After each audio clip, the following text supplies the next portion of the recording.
de Juan. Es el capítulo 4 en el verso 42. Ahí lo dejamos.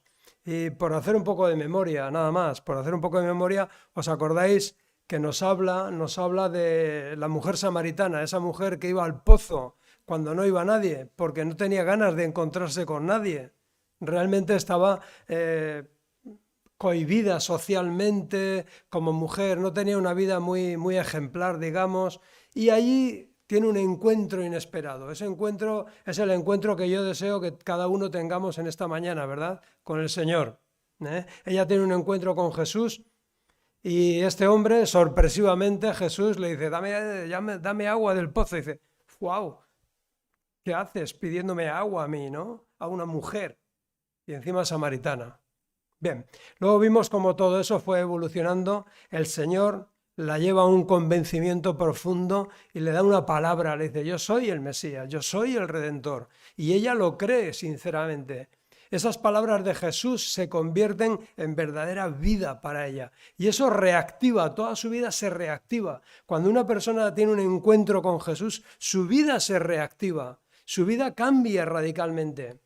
Ella deja el cántaro, lo deja todo y se va a su pueblo a decir a la gente que allí estaba, les dice, oye, que he encontrado a una persona que yo creo que es el Mesías. Entonces todo el pueblo acude allí y escuchan a Jesús. Y es más, les dice, esa gente del pueblo, le dicen a Jesús, quédate un poco más, queremos escuchar lo que tienes que decirnos. A mí me gustaría que en esta mañana, aparte de rodearnos de personas que aman al Señor, que hoy puedas escuchar la voz de Jesús, porque eso es lo que transforma nuestra vida. Las personas de este pueblo, después, verso 42, le dijeron a la mujer, ahora creemos no solo por lo que tú nos dijiste, ahora creemos porque lo hemos oído en persona. Fíjate qué profundo es esto. Ella había sido el vehículo que el Señor había usado para llevarlos a Cristo. Pero realmente lo que transforma la vida de estas personas es que escuchan a Jesús. Ahora creemos, no por lo que tú nos has dicho, sino porque lo hemos oído en persona. Ahora sabemos que Él es realmente el Salvador del mundo. Qué grande, ¿no? Y ella ha sido el instrumento que el Señor ha usado. Esa mujer que tenía mala fama, que quería estar sola, que no quería encontrarse con nadie, esa mujer ha sido el instrumento que Jesús ha usado para que ellos tuvieran un encuentro con Cristo. Ahora la pregunta que podemos hacernos en esta mañana, ¿queremos nosotros escuchar la voz de Cristo realmente todos los días? Y si es así, ¿qué necesito? ¿Cómo tengo que acudir a escuchar la voz de Cristo, no? De eso es de lo que quería hablaros en esta mañana. Esto es lo que el Señor ha puesto en mi corazón. Esa palabra que se utiliza en la Biblia, que es la palabra rema.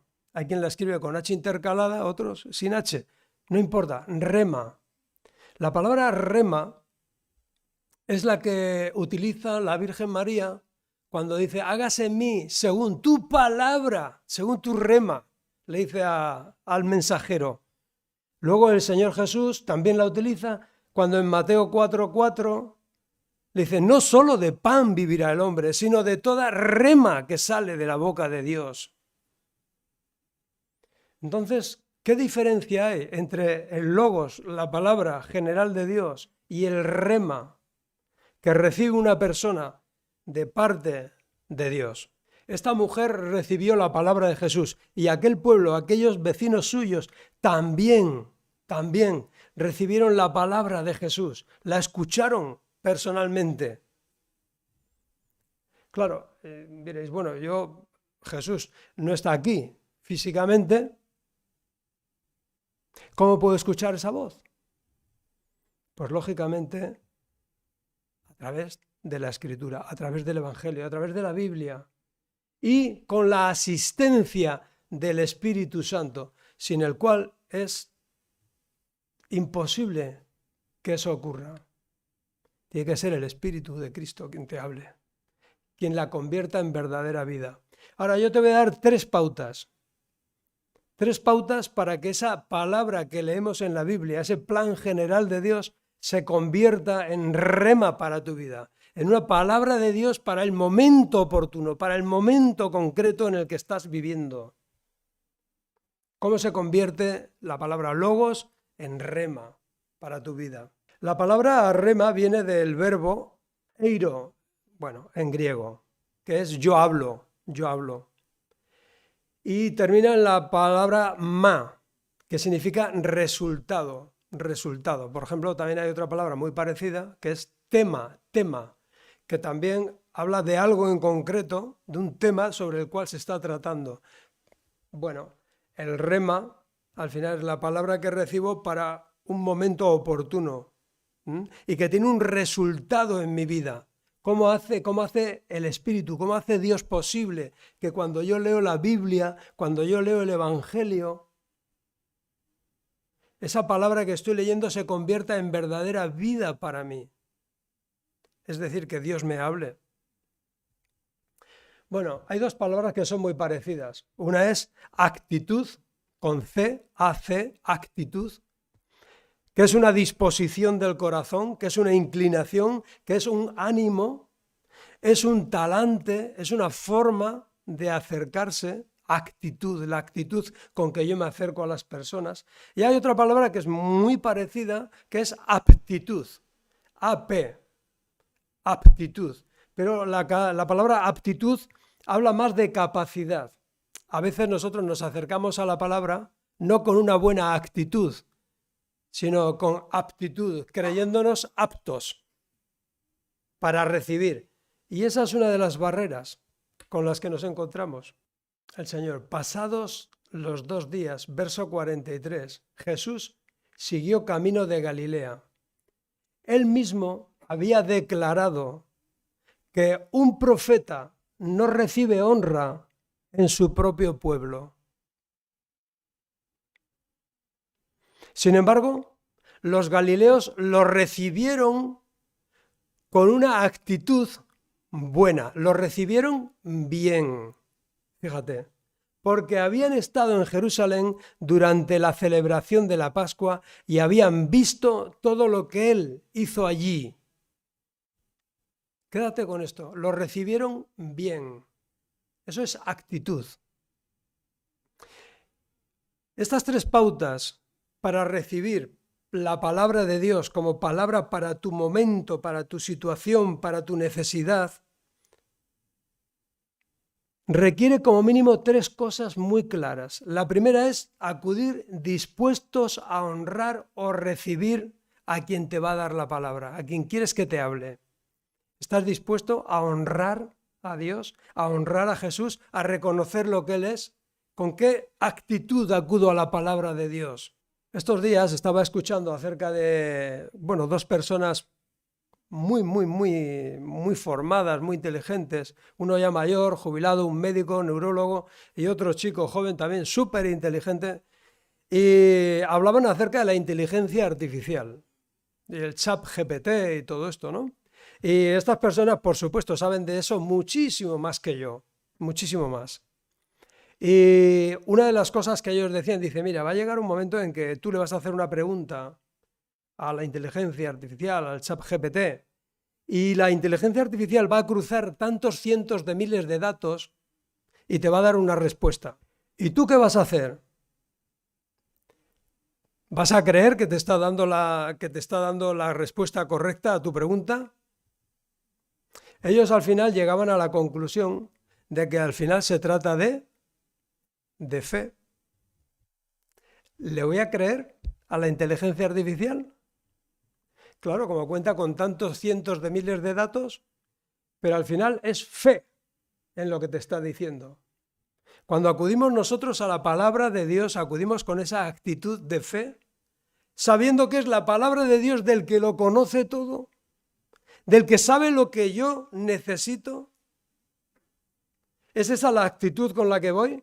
Porque para recibir el rema, para recibir la palabra viva de Dios, necesito ir con esa actitud.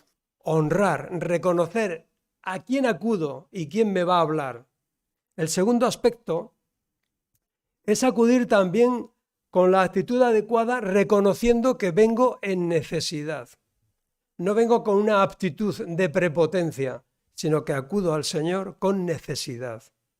Y en tercer lugar, salir de la presencia del Señor, acabar esa conversación con él, esa lectura, con un convencimiento de que lo que he leído es lo que yo necesito. Voy a la palabra de Dios para honrar al que me la da, reconociendo quién es. Voy a la palabra de Dios con necesidad, la necesito. Y en tercer lugar, una vez leída, salgo de esa presencia, recibo esa palabra con el convencimiento de que es justo lo que yo necesitaba, que Dios me está hablando. En la historia que vamos a leer hoy de un hombre que era un siervo del rey, era una persona prominente, era una persona importante, vamos a ver estos tres aspectos, curiosamente. Pero antes de seguir, ¿por qué dice el Señor Jesús eso de que un profeta no recibe honra en su pueblo? Conoces tanto a esa persona que dices, bueno, lo que esta persona me diga no tengo por qué reconocerlo. Como lo veo día a día, como lo veo con cierta frecuencia, ¿para qué lo voy a honrar? Sin embargo, a veces es más sencillo reconocer o dar honra a una persona que no conozco. Ahora eso sí, pero le hemos oído decir cosas que nos gustan, cosas que nos parecen muy rimbombantes, muy importantes, pero yo no sé ni cómo es su vida, no sé cómo maneja la situación con su mujer, con su marido, con su primo, con su hermana, con su hermano, con su padre, con sus hijos, no lo sé, no tengo ni idea. Ahora eso sí, me encanta lo que dice. Sin embargo, a la persona que conozco, la persona que tengo cerca, que quizás es una persona que sí, que efectivamente, que tiene buen testimonio de vida, que no tengo nada malo que decir de él. Es más, si es que se preocupa por mí, a esa persona no le doy honra. ¿Es así o no es así? ¿Cuántas veces le damos honra a personas que no sabemos qué vida llevan? Pero claro, nos gusta lo que dicen. Anda, que no. Pasa eso con los influencers, ¿verdad? Dicen cualquier cosa que digan, parece que es... Bueno. Sin embargo, al que tenemos cerca no le damos honra. No le reconocemos. Pues fíjate lo que dice el Señor Jesús. Esto es algo que deberíamos de tener en cuenta y recordar siempre. En Mateo capítulo 10, verso 40 dice, el que os recibe a vosotros, me recibe a mí. Porque fíjate lo que dice Jesús. El que os recibe a vosotros, me recibe a mí. El que me recibe a mí, recibe al Padre, quien me envió. Y fíjate, sigue, porque no termina ahí. Dice, si recibís a un profeta como alguien que habla de parte de Dios, recibiréis la misma recompensa que un profeta. Y si recibís a un justo debido a su justicia, recibiréis una recompensa similar a la de él. Y si le dais siquiera un vaso de agua fresca a uno de mis seguidores más insignificantes, os aseguro que recibiréis una recompensa. ¿Y a qué nos está invitando el Señor aquí? A reconocer, a recibir, a honrar a esas personas. Dice el Señor, pero es que realmente un profeta no recibe honra en su pueblo, porque lo conocen, porque saben cómo ha vivido, porque no esperan que él sea esa persona que Dios va a utilizar. Sin embargo, como digo, es más sencillo, ¿verdad?, darle honra a alguien que no sabemos ni cómo vive. Ahora, eso sí, tiene cientos de miles de seguidores. Parece que eso es lo que importa. En clave de iglesia podríamos decir lo siguiente: honra, reconoce y valora lo que otros hacen para el Señor en la iglesia. Hónralo. Honra a la persona que está con los niños dando la clase. Honra a la persona que está trayendo esto o lo otro. Honra a la persona que está limpiando. Honra a la persona que toca la guitarra. Honra a la persona que canta. Hónralos, reconócelos, valóralos. honra a la persona que se ocupa domingo tras domingo de venir aquí a darte aliento. Hónrala. Iglesia, podríamos acabar aquí la predicación. El mensaje del Señor es que honres a los que tienes cerca. Pero vamos a seguir en el verso 46. Continúa y dice, en su paso por Galilea, Jesús llegó a Caná, donde había convertido el agua en vino, ¿os acordáis? Cerca de allí, en Capernaum, por cierto, Cafarnaum significa aldea de consuelo, pueblo de consuelo. Cafarnaum, había un funcionario de gobierno, un oficial del rey que tenía un hijo muy enfermo. Cuando supo que Jesús había ido de Judea a Galilea, fue a verlo y le rogó que se dirigiera, que bajara a Capernaum para sanar a su hijo, quien estaba al borde de la muerte. ¿Con qué actitud acude este hombre a Jesús? Primero, honrándolo, porque espera que le haga algo maravilloso. Pero en segundo lugar, va con necesidad. No le va diciendo, mira, yo soy un oficial del rey. ¿Qué te parece, Jesús? Anda, baja, baja. Señor, yo me merezco que tú hagas esto por mi hijo. Yo soy un oficial del rey. No, el oficial del rey, esta persona en autoridad, va en necesidad. Esa es la actitud que debemos llevar nosotros cada vez que nos acercamos al Señor. Señor, vengo a ti con necesidad. Le rogó, baja, por favor. Ahora a veces nosotros, ¿verdad? Cuando vamos a la palabra, cuando nos acercamos, a veces pensamos que es que estamos haciendo a Dios más grande porque leemos la palabra, porque leemos el Evangelio. Jesús no necesita nada de mí, os lo garantizo. Dios no necesita nada de mí. Él puede hacer lo que quiera. Yo solamente puedo ser un instrumento, un siervo inútil, hacer lo que debo. Pero cuando yo acudo a la palabra, cuando voy a buscar a Jesús, no le estoy haciendo más, ni más grande, ni más poderoso, no. Tengo que ir en necesidad. Necesito escucharte, necesito tener un tiempo contigo. ¿Pero eso lo puedes hacer a solas cuando estás en tu casa? Claro que sí, claro que sí. Lo debes hacer cada día en tu casa. Señor, aquí estoy, te entrego todo lo que soy, todo mi ser. Te entrego todo lo que tengo. Vengo en necesidad, te necesito para este día. Necesito que me ayudes a tomar buenas decisiones. Necesito que pongas en mí un corazón humilde. Necesito que me ayudes a gestionar los encuentros que voy a tener. Las dificultades que me van a surgir. Te necesito, Señor, para todo esto. Y el Señor se complace en que nos beneficiemos como parte de su familia. Fíjate, al Señor le complace que te beneficies de ser parte de su familia. El Señor te honra haciéndote parte de su familia, coheredero con Cristo. ¿Cuántos creen que el Señor se complace en que te beneficies de todo lo que Él te da? Venimos al Señor con necesidad. Si no, no podemos recibir su palabra en condiciones. No podemos, Él no nos va a hablar. Si yo voy con una actitud prepotente, si yo voy diciéndole al Señor, mira Señor, aquí estoy, alégrate. Verso 48. ¿Acaso nunca vais a creer en mí a menos que veáis señales milagrosas y maravillas? No son necesarios los milagros, no son necesarias las manifestaciones sobrenaturales, no son necesarias las señales, no es necesario romper las reglas naturales para experimentar el mayor de los regalos, el mayor de los milagros. ¿Cuál es ese? Recibir por fe el don de la salvación, la palabra del Redentor. No es necesario que haya milagros.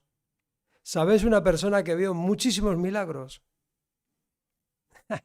Hay quien se lo sabe ya, ¿verdad? Hay una persona que vio multitud de milagros. Yo creo que vio casi todos los de Jesús, por no decir todos. ¿Sabéis una persona que tuvo al mejor maestro durante 3 años? ¿Sabéis de una persona que tuvo al mejor de los pastores? ¿Sabéis de una persona que tuvo una iglesia que estaba formada por apóstoles?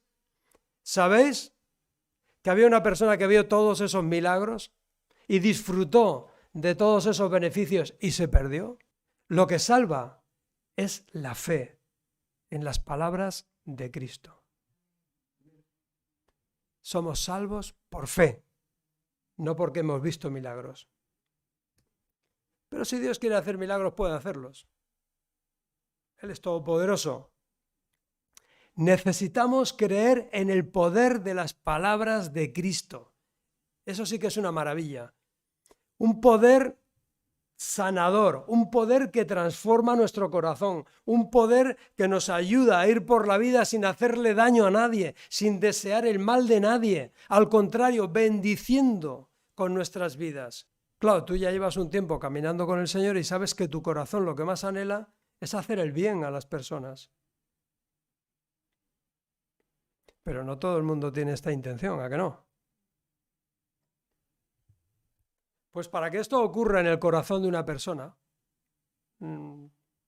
se requiere un milagro, pero ese milagro no es algo que sea muy llamativo, sino que es algo interior, un milagro que se produce en tu corazón. Bien, dice el verso 49, Señor, dice este hombre, este siervo del rey, está ya un poco inquieto, ¿no? Pues está Jesús preguntando, dice, bueno, ¿no vais a creer en mí, a no ser que veáis señales? Dice, Señor, por favor, suplicó el funcionario, ven ahora mismo, antes de que mi hijo se muera. Entonces Jesús le dijo, ve, tu hijo vive. Y el hombre creyó la palabra que Jesús le dijo y se fue. Vuelve a tu casa, tu hijo vivirá. Y el hombre creyó lo que Jesús le dijo y emprendió su regreso a casa. ¿En qué se convirtieron las palabras de Jesús? ¿De qué palabra estamos hablando? Rema. Claro, porque mira, el logos, la palabra general de Dios, el plan general de Dios que encontramos en la Biblia, que es común, nos explica cuál es la voluntad de Dios, cómo Él actúa, quién es Él, cómo nos ve como personas, etcétera, etcétera. Ese es el plan general, es el logos. Pero cuando tú vas a esa palabra y esa palabra se convierte en vida para ti, para ese momento, la respuesta de Dios, ahí se convierte en el rema que tú necesitas. Pero lógicamente, tanto logos como rema se escribe igual en castellano, palabra. Y este hombre, cuando recibe la palabra de Cristo, sale de su presencia convencido de que Cristo le había dicho lo que iba a suceder. Él sale de su presencia convencido, con convencimiento, con fe. A veces nosotros acudimos a la palabra de Dios y sí, con el deseo de que Dios, que es todopoderoso, yo quiero honrarte, Señor, acudo a tu palabra. Y además acudo con necesidad, pero me voy de ella y sigo exactamente igual. No he salido con el convencimiento de que Dios me está hablando. Hay personas que llevan mucho tiempo en la iglesia, llevan tiempo escuchando, oyendo, leyendo. Oye, y todavía se siguen preguntando de qué color era la túnica de Jesús.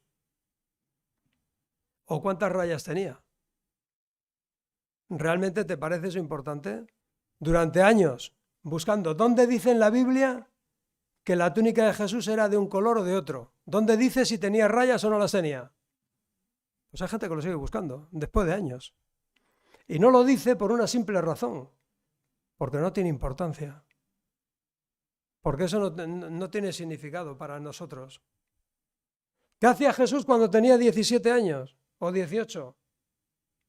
A ver, lo que más tiempo lleváis en el Evangelio, ¿me lo podéis aclarar? No lo dice. No lo dice.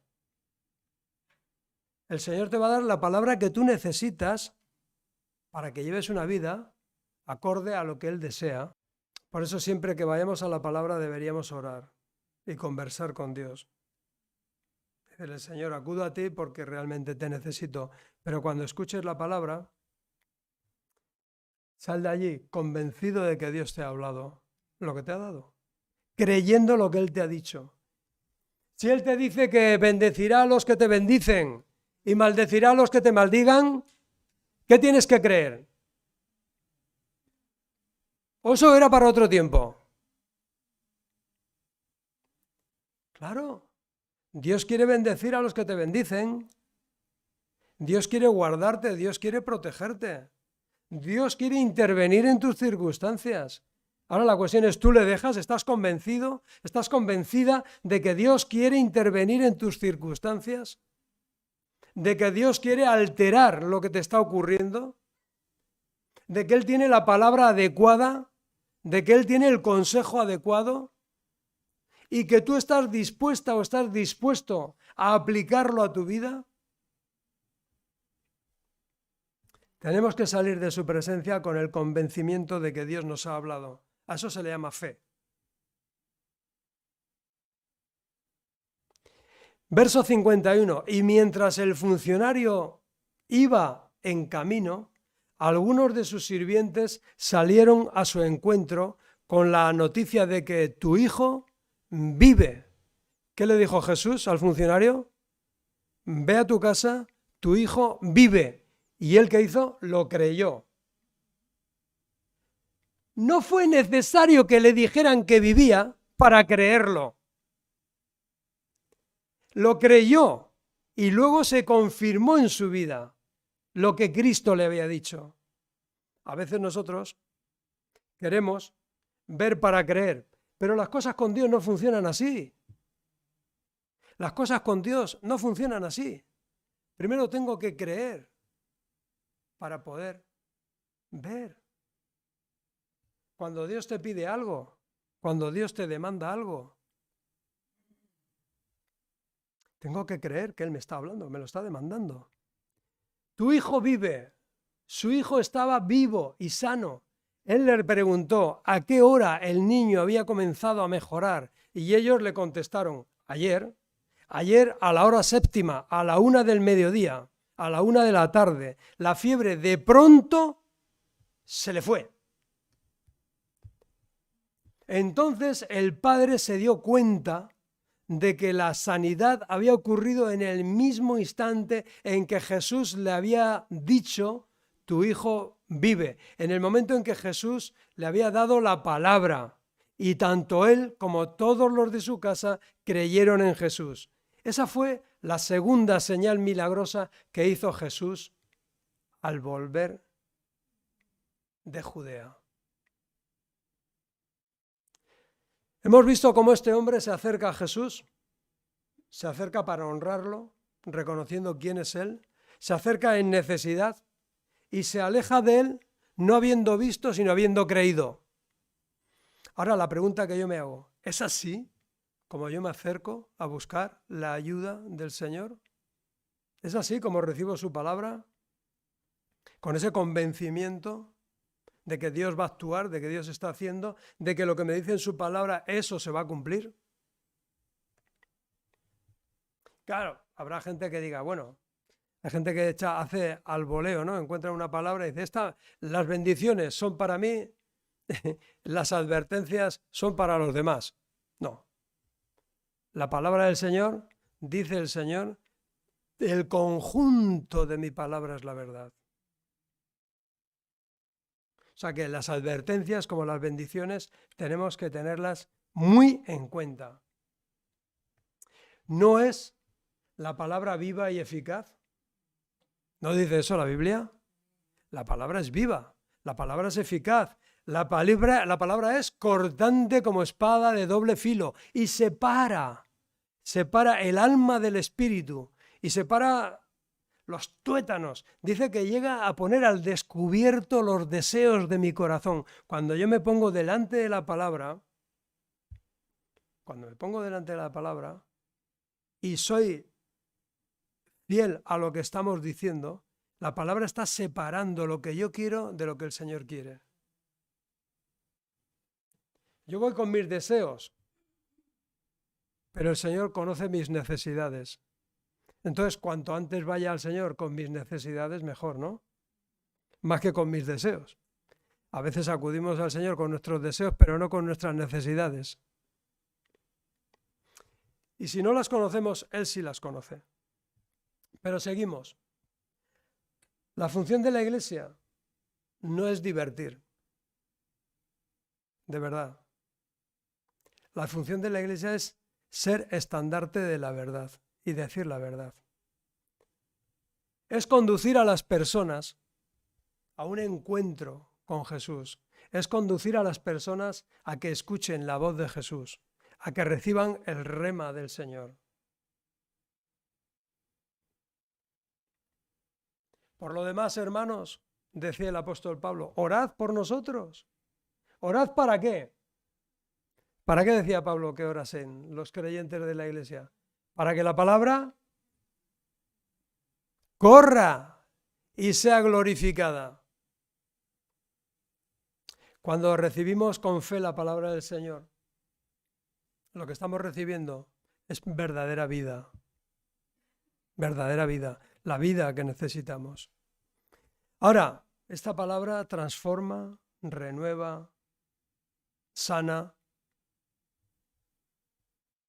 No pases de largo, ¿eh? No pases de la palabra, porque no vamos a encontrar el rema que necesitamos para el momento oportuno en otro sitio que no sea en la palabra. Podemos buscar en miles de sitios, podemos buscar consejos aquí y allá, pero es precisamente en la palabra de Dios, esa palabra viva, que le solicitamos a Él, que vamos a encontrar lo que necesitamos. Hemos entendido lo que es el logos general, la palabra de Dios, que tenemos que leer diariamente, y lo que es el rema, esa palabra que Dios me da para el momento oportuno. Dice en el Evangelio de Juan, pero más adelante, en el capítulo 6, ya llegaremos, verso 63, solo el Espíritu da vida eterna, solo el Espíritu Santo da vida eterna. Los esfuerzos humanos no logran nada. Las palabras que yo os he hablado, dice Jesús, son espíritu y son vida. Pero algunos de vosotros no me creéis. Pues Jesús sabía desde el principio quiénes eran los que no creían y también quién lo traicionaría, que por cierto estaba escuchándole ahí atentamente también. Pero no le sirvió de mucho, ¿no? Por lo tanto, 3 condiciones para recibir la palabra viva del Señor, el rema para el momento oportuno. La primera, ve para darle honra al que te va a hablar, que es Cristo.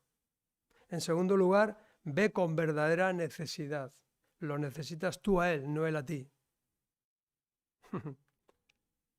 Al Señor no lo hacemos más grande, ¿eh? El Señor lo es todo.